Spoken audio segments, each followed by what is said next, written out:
ठीक है, वैसे टाइप का रहता है, पॉलिसिस्टिक ओवेरियन डिसीज वगैरह उस टाइप पे। ठीक है, इसमें क्या बोलता है कि जो रक्तज गुल्म वाले लक्षण हैं, वो सारे चीज़ों के कारण, एक तो पहला ये रीजन हो गया, इसमें वायु महाभूत का प्रिडोमिनेंस रहता है। दूसरा क्या बोलते हैं कि कुछ लोग गांव में बोलते हैं ना ऐसा, कि जो अंदर बच्चा था उसको भूत ने खा गया।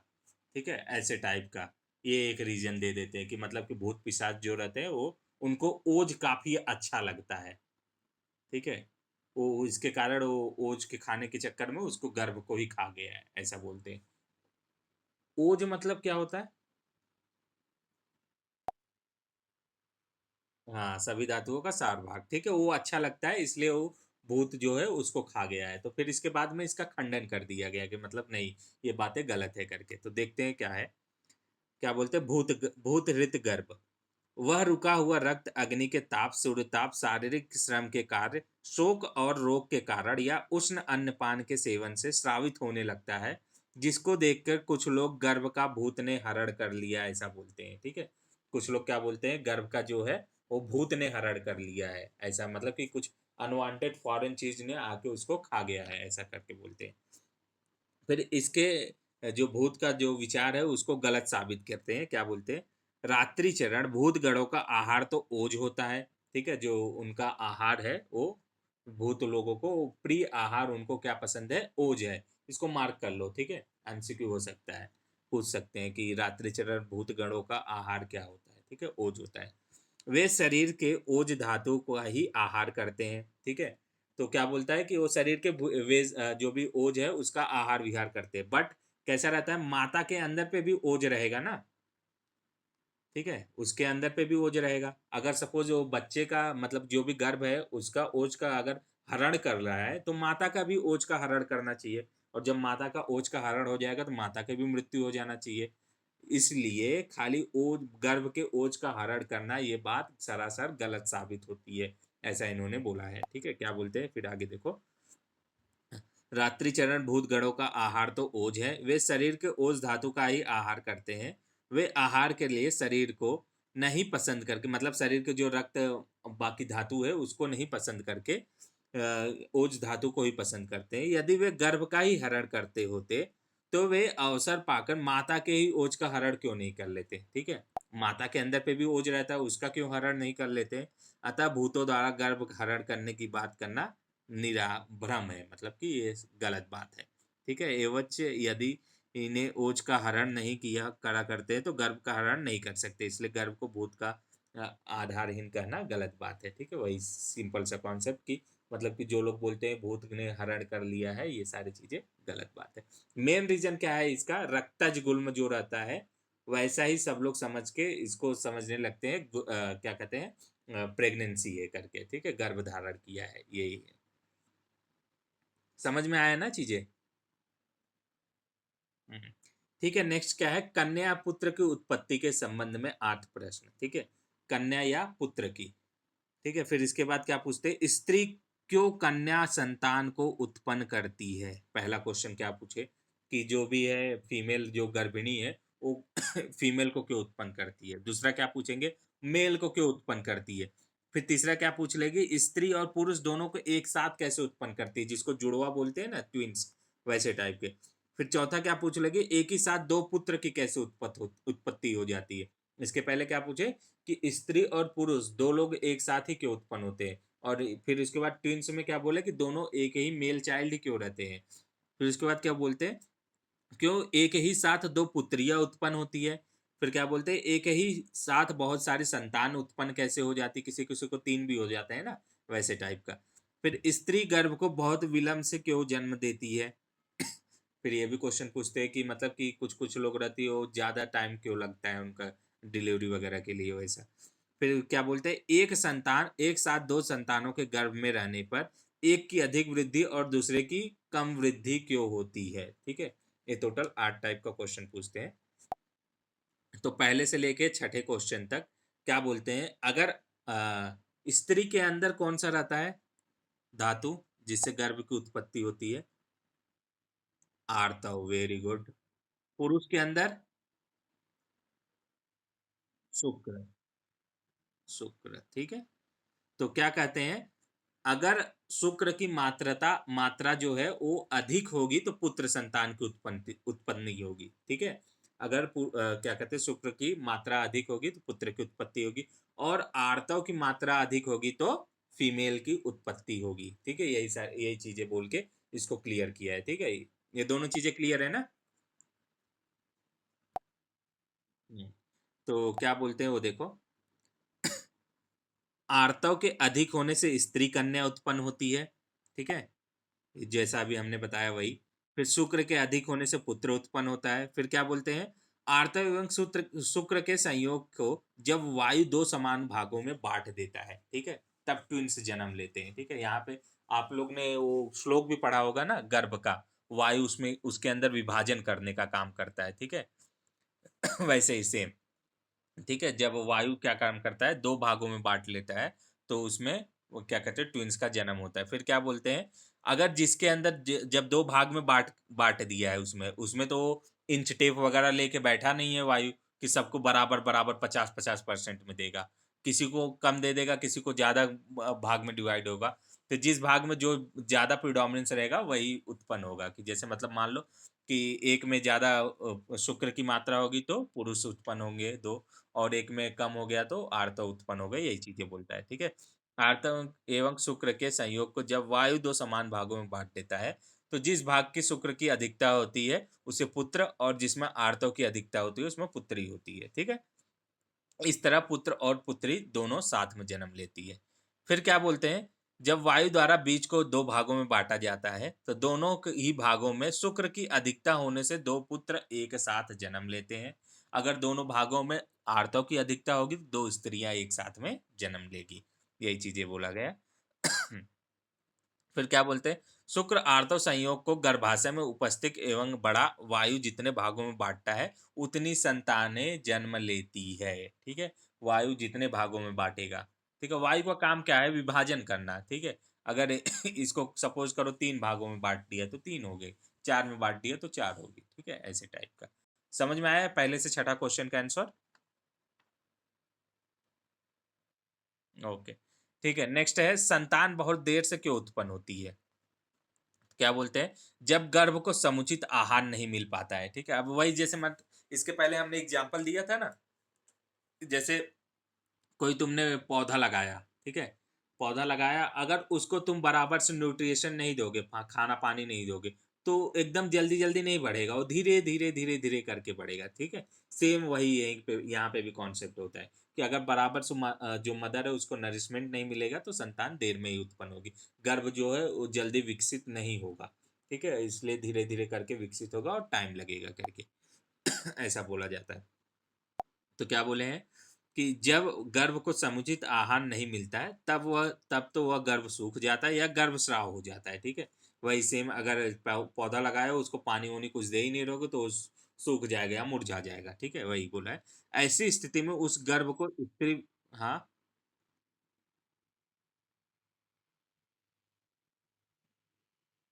हम्म, शुष्का मतलब सूख जाना होता है किसी चीज का, वो अलग है। वो अलग है वो, तुमको थर्ड ईयर में पता चलेगा क्या है चीज। हाँ, किसका, कर सकते हो, इसका भी कोरिलेशन उससे भी कर सकते हो। बट यहाँ पे मेन कॉन्सेप्ट क्या है कि मतलब कि आहार विहार जो भी है वो बराबर मात्रा में नहीं मिल रहा है, उसको न्यूट्रिशन नहीं मिल पा रहा है। ठीक है, यही चीजें बोला जाता है यहाँ पे। जब गर्भ को समुचित आहार नहीं मिलता है तब गर्भ सूख जाता है या गर्भाशय गर्भाधान हो जाता है, मतलब कि गर्भ का स्राव हो जाता है। ऐसी ऐसी स्थिति में उस गर्भ को स्त्री विलंब से प्रसव करती है। कभी कभी अनेक वर्षों तक जब गर्भ पुष्ट होता है तब उसका प्रसव होता है। ठीक है, एक तुमने वो भी देखा होगा, न्यूज बीच में आया था उत्तराखंड वगैरह साइड, कोई तो एक बच्चा था वो 1.5 साल में जन्म लिया था, याद है। यही सेम कॉन्सेप्ट है उसका भी। ठीक है, सर्च करो थोड़ा पता चलेगा। नेक्स्ट क्या बोलते हैं, यमल गर्भ।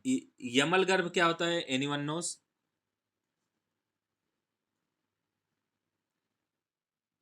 यमल गर्भ का मतलब क्या होता है कि जब दो, मतलब एक ही साथ दो गर्भ का उत्पादन हो जाए शरीर के अंदर, मतलब कि ट्विंस हो जाए, उसको यमल गर्भ कंसिडर किया जाता है। ठीक है, तो क्या बोलते हैं, यमल गर्भ में एक संतान पुष्ट और दूसरी दुर्बल क्यों हो जाती है? कभी कभी आपने देखा ही होगा, जब ट्विन्स होते हैं तो ये होता है कि अगर जब कभी कभी कंसीडर करो, उसमें मोस्ट ऑफ द चांस रहता है, अगर लड़का लड़की एक साथ पैदा हो रहे हैं ट्विन्स में, तो लड़का जो रहता है वो थोड़ा वीक रहता है, लड़की थोड़ा वो वैसी रहती है, ठीक है। यही कॉन्सेप्ट यहाँ पे क्लियर करके बताया है कि एक को ज्यादा नरिशमेंट क्यों मिल जाता है, दूसरा कम क्यों हो जाता है। तो क्या बोलता है, गर्भ की आकृति अपने पूर्व जन्मकृत कर्मों के अनुसार बनती है, तथा शुक्र आर्तो संयोग को जब वायु दो भागों में बांटती है तो उसमें से एक अधिक और दूसरा कम हो जाता है। अभी इसके पहले जैसे हमने बताया कि वायु वहां पर मेजरमेंट लेके तो बैठा नहीं है कि बराबर सबको बांट दे, कभी कुछ अधिक हो जाता है, कभी कुछ दूसरा वाला कम हो जाता है, इसके कारण हो जाता है। फिर इसके बाद इस प्रकार गर्भ के कर्माधीन होने का या विषम अंशों में विभाजन होना, इन दो कारणों से एक बड़ा वाला भाग अधिक और पुष्ट होता है और दूसरा छोटा वाला भाग कम पुष्ट होता है, ठीक है। समझ में आया ये चीज? हाँ या ना? ओके, ठीक है। नेक्स्ट है विकृत संतान संबंधित 8 प्रश्न, ठीक है। जो विकृत संतान होती है, विकृत संतान मतलब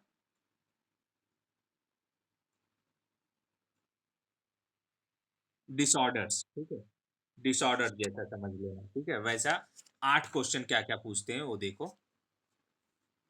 किस हेतु से गर्भ स्त्री पुरुष दोनों के लक्षणों से युक्त होता है, ठीक है। यहाँ पे समझो, द्विरेता करके पूछते हैं पहला क्वेश्चन। द्विरेता मतलब कि मेल के अंदर पे भी क्या कहते हैं, फीमेल वाले पूरे सारी चीजें हो जाना, ठीक है, ऐसे टाइप का वो सारी चीजें। फिर उसके बाद क्या पूछते हैं, क्यों पवन पवन इंद्रिय का पूछते हैं, क्या बोलते हैं, मैथुन करते समय उसके लिंग से शुक्र स्राव न होकर वायु निकलने से संतान कैसे हो जाती है, ठीक है। कभी कभी शुक्र दोष होता है तो उसके अंदर से शुक्र धातु नहीं निकलता, सिर्फ वायु ही निकल जाता है, ठीक है, शुक्र की कमी वगैरह होने के कारण। और रोग निदान में थोड़ा सा तुम पढ़ोगे, उसमें क्लियर हो जाएगा। फिर क्या पूछता है थर्ड, संस्कारवाही। संस्कारवाही क्या बोलते हैं, जब वाजीकरण औषध का सेवन करे तब मैथुन करने में असमर्थ और अन्यथा पौरुष विहीन संतान क्यों होती है, ठीक है। वाजीकरण मतलब कि क्या बोलते हैं कि वो ड्रग्स वगैरह का सेवन करने से, जो भी पावर देने वाली ड्रग्स है उसका सेवन करने से अच्छी संतानें क्यों नहीं उत्पन्न होती, तो उसमें क्यों विकृति हो जाती है, ठीक है, ऐसा पूछता है। फिर चौथा क्या पूछता है, पुरुष नपुंसक क्यों हो जाता है और स्त्री नपुंसक क्यों हो जाती है, मतलब कि पुरुष में जो है नपुंसकता क्यों आ जाती है और स्त्री के अंदर नपुंसकता क्यों आ जाती है। नपुंसकता का मतलब यहाँ पे क्या होगा, anyone nose? Infertility, very good, ठीक है, उससे रिलेटेड किया गया है। फिर उसके बाद क्या पूछता है, वक्राकार क्यों होती है। वक्राकार मतलब क्या होता है, कर्व जैसा, टेढ़ी आकार की क्यों हो जाती है, एकदम मतलब स्ट्रक्चर सीधा क्यों नहीं रहता। ईर्षक क्यों होती है, ईर्षक का क्या मतलब, जलन करने वाले, ऐसे क्यों रहती है। फिर लास्ट वाला क्या पूछता है, वातिक संड क्यों होता है। वातिक संड क्यों होता है, वातिक संड मतलब क्या होता है, जो बच्चा रहता है ना उसके अंदर, मेल चाइल्ड के अंदर टेस्टीज ही नहीं जन्म लेता है, ठीक है, उसको वाटिस संड बोलते हैं, वाटिक संड। अंडरलाइन करके रखो इसको, चीजें को याद रखना, ठीक है, किसको क्या बोलते हैं। तो क्या आंसर देते हैं उसका, वो देखो। द्विरेता संतान क्यों होती है, क्या बोलते हैं, शुक्र एवं आर्तव के समान अंश होने के कारण, पहला रीजन क्या बोलते। अभी जैसे मतलब पीछे हमने कॉन्सेप्ट देखा, अगर शुक्र की मात्रा ज्यादा है तो कौन सा संतान उत्पन्न होगा, मेल, वेरी गुड, ठीक है, और आर्तव का ज्यादा है तो फीमेल होगा। तो यहाँ पे क्या बोल देते हैं, दोनों की मात्रा एकदम समान होने के कारण, ठीक है। फिर उसके बाद क्या बोलते हैं, शुक्र तथा आर्तव वात आदि दोषों के दुष्ट होने से संतान में स्त्री और पुरुष दोनों के ही लक्षण दिखते हैं, ठीक है। इसमें दुष्टि आ जाती है शुक्र और आर्तव के कारण, तो जो संतान होगा उसके अंदर दोनों के लक्षण दिखेंगे, इसलिए वो द्विरेता संज्ञक नपुंसक की उत्पत्ति होती है, ठीक है। इस टाइप का आंसर दिया है, ठीक है, समझ में आया ये चीजें। दो ही तीन चीजें इसके अंदर है कि मतलब कि या फिर दोनों शुक्र और आर्त तो समान भाग में रहेगा या उसके अंदर दुष्टि हो जाएगी। समझ में आया द्विरेता संतान का? हेलो? हाँ, ठीक है। नेक्स्ट क्या बोलते हैं, पवन इंद्रिय क्यों होता है। तो क्या बोलते हैं, जिस समय बालक गर्भ में होता है उसी समय वायु उसके शुक्राशय को नष्ट कर देता है, जिससे वह पवन इंद्रिय उत्पन्न होता है, ठीक है। जब मेल है, अब मतलब कि सपोज गर्भ के अंदर है, उसके अंदर पे भी सभी धातु होना चाहिए, तो क्या करेगा, वायु ज्यादा प्रोडोमिनेंस होके उसके शुक्र धातु को ही नष्ट कर देगा, इसलिए पवन इंद्रिय उत्पन्न हो जाता है वो, उसके अंदर शुक्र धातु ही नहीं बनेगा। ठीक है, यही कॉन्सेप्ट बोलता है। यहाँ पे कुछ पवन इंद्रिय मतलब पवन का मतलब क्या होता है? वायु। ठीक है, जब वो क्या कहते हैं सेक्सुअल कर्म करेगा तो उसके शुक्र निकलना चाहिए, तो शुक्र ना निकल के वहां से सिर्फ वायु का आदान प्रदान होगा। ठीक है, वात ही निकलेगा, इसको पवन इंद्रिय बोलते हैं। ठीक है, समझ में आया? ओके, ठीक है। नेक्स्ट है संस्कार वाही क्यों होता है। संस्कार वाही का मतलब तो पता चला ना अभी कि औषध का सेवन करने के बाद भी क्यों विकृत संतान उत्पन्न हो जाती है। तो क्या बोलते हैं इसमें, गर्भाशय विकृत वायु गर्भस्थ शिशु के शरीर में ही उसके शुक्र शरीर को विक्षुब्ध और विकृत बना देती है। ठीक है, जब गर्भाशय रहता है तो वायु तो यहाँ वहाँ संचरण करती रहती है, तो वहां पे जाके ऑब्स्ट्रक्शन कर देगी या क्षुब्ध कर देगी, एकदम उसको कवर कर लेगी। ठीक है, वैसे टाइप के कर देगी, तो इसके कारण वहां पे बालक जो रहेगा वो संस्कारवाही बालक को जन्म देता है। मतलब प्रॉपर तरीके से नरिशमेंट नहीं पहुंच पाएगा, तो वो बालक जो रहेगा एकदम विकृत तरीके से ही पैदा होगा। तो इसके अंदर दो चीज बोलता है, नरसंड बोलता है और नारीसंड बोलता है। ठीक है, इसको क्या बोलते हैं देखो, जब दुर्बल बिना कामोत्तेजना के मैथुन शक्ति की मंदता वाले अल्प शुक्र आर्तव वाले स्त्री पुरुष मैथुन करते हैं, तो उसमें स्त्री या पुरुष दोनों में से किसी एक से संबंधित विकृत होने से नरसंड या नारीसंड की उत्पत्ति होती है। ठीक है, दोनों का इंटेंशन ही नहीं है संतान उत्पत्ति करने का। ठीक है, बेमन से जब वो संतान उत्पत्ति करना चाहेंगे तो उसमें से एक या फिर नारी की विकृति रहेगी या फिर नर की विकृति होके संतान की उत्पत्ति होगी। ठीक है, यही चीजें बोला है इसके अंदर। समझ में आया? ठीक है। नेक्स्ट है वक्री और ईर्षा रहित संतानें क्यों उत्पन्न होती है। वक्री मतलब क्या होता है, टेढ़ा। ठीक है, क्या बोलते हैं, मैथुन काल में यदि माता का शरीर टेढ़ा हो और मैथुन की उसे इच्छा ना हो, तब पिता के वीर्य से दुर्बलता होती है और माता जो भी संतान रहेगा वो वक्री उत्पन्न होगी। ठीक है, जब मैथुन करते रहेंगे माता का शरीर टेढ़ा हो जाएगा। ठीक है, और उसके कारण, और फिर उसके बाद मैथुन में उसकी इच्छा ही नहीं रहेगी माता वगैरह की, तब पुरुष के शुक्र के अंदर थोड़ा सा डिस्टर्बेंस वगैरह आ जाएगी, विकृति आ जाएगी, जिसके लिए संतान कैसा रहेगा, वक्री रहेगा। ईर्षा रहित क्यों होगा, जब माता पिता दोनों ईर्षा से सेक्सुअल इंटरकोर्स करेंगे तो ईर्षा रहित संतान की उत्पत्ति होगी, ये चीजें बोला है। नेक्स्ट क्या बोलता है, वाटिक संड क्यों होता है। इसका क्या मतलब बताया अभी हमने, वातिक संड का मतलब, हाँ टेस्टीज नहीं रहेगा। ठीक है, तो क्या बोलते हैं, गर्भाशय में विकृत वायु तथा विकृत पित्त, अंडरलाइन कर लो। ठीक है, अभी तक किसका खेल चल रहा था, सिर्फ वात का। अब यहाँ पे कौन सा दोष, वहां यहाँ पे कौन सा दोष आ गया, और पित्त भी आ गया है। ठीक है, इसको अंडरलाइन कर लो। क्या बोलता है, गर्भाशय में जब विकृत वायु तथा विकृत पित्त दोष से जिस गर्भस्थ बालक के अंडकोश को नष्ट हो जाते हैं, वह वातिक उत्पन्न होता है, वातिक संड उत्पन्न होता है। ठीक है, गर्भाशय के अंदर ही कभी कभी विकृति आ जाती है ना, कोई भी कारण हो सकता है उस विकृति होने का। ठीक है, तो वैसे टाइम पे वो क्या रहेगा, वात और पित्त क्या करेंगे, उसका टेस्टिस का ही नष्ट कर देंगे। ठीक है, तब वो जाके वातिक संड के रूप में उत्पन्न होगा, या फिर पूर्व जन्म के कर्म के अनुसार। ठीक है, ये सारे रीजन है कि संतान जो है विकृत उत्पन्न होती है। ठीक है, नेक्स्ट क्वेश्चन क्या पूछते हैं, गर्भधान संबंधित 5 क्वेश्चन क्या पूछते हैं इसमें।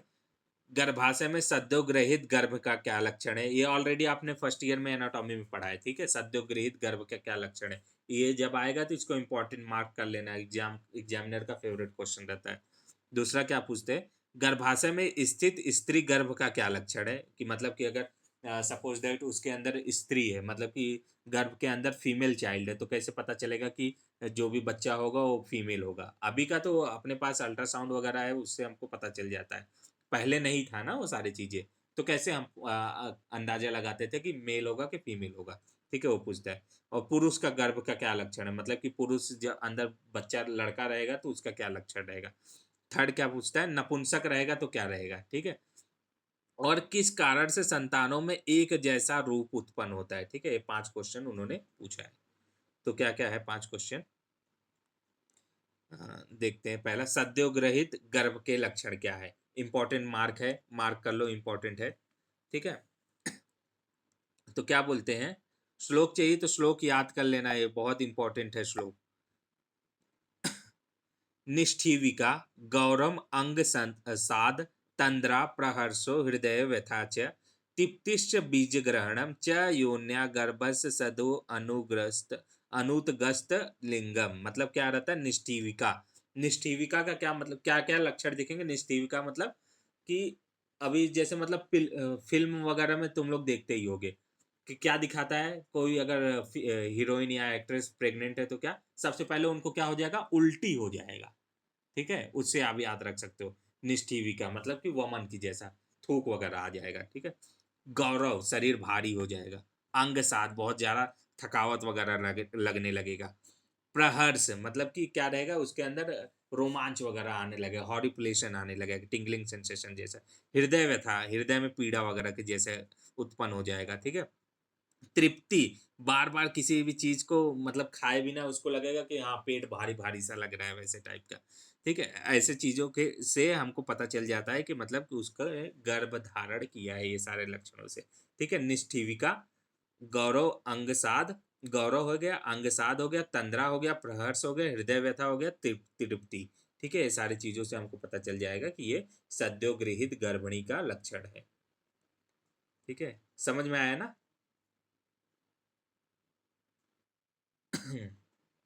नेक्स्ट क्या बोलते हैं सेकंड से फोर्थ क्वेश्चन को, कि कैसे पता चलेगा कि मतलब कि उसके अंदर स्त्री है, पुरुष है, नपुंसक है, क्या है करके।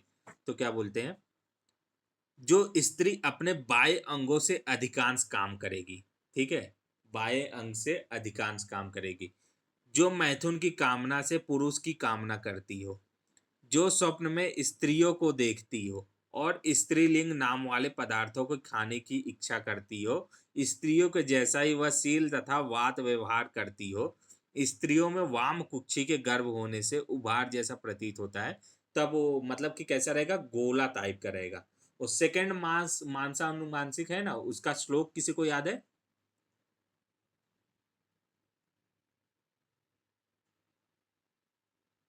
सेकंड मानसानुमानसिक गर्भ परिचर्या है ना, उसमें श्लोक दिया है, यदि पिंड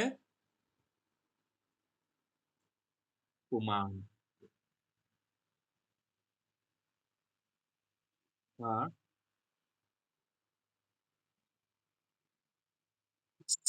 कोई श्लोक बोल रहा है? हाँ राजेश बोलो, यदि पिंड पुमान। हाँ, स्त्री का क्या रहेगा, पेशी। अर्बुदः नपुंसक चेती। ठीक है। तो वही बोला है कि क्या क्या क्या कहते हैं, अगर गोला जैसा प्रतीत होगा तो समझ जाना स्त्री है गर्भ के अंदर। और खाने पीने की इच्छा कैसी रहेगी, उसको स्त्रीलिंग वाली ज्यादा खाने पीने वाली इच्छा करेगी। ठीक है। जो भी स्त्रीलिंग की सामान जो है ना, उसमें भी स्त्रीलिंग पुल्लिंग रहता है ना, वैसे टाइप का। तो स्त्रीलिंग जो रहेगा वो ज्यादा खाना पीना खाएगी, वैसे टाइप का। और फिर क्या करेगी, बाएं तरीके से बाएं हाथ से अपना पूरा काम वगैरह करेगी, ये सारी चीजें। ठीक है। उससे पता चल जाएगा कि हमको इसके गर्भ के अंदर क्या है, स्त्री संतान है। और पुरुष के लिए क्या रहेगा,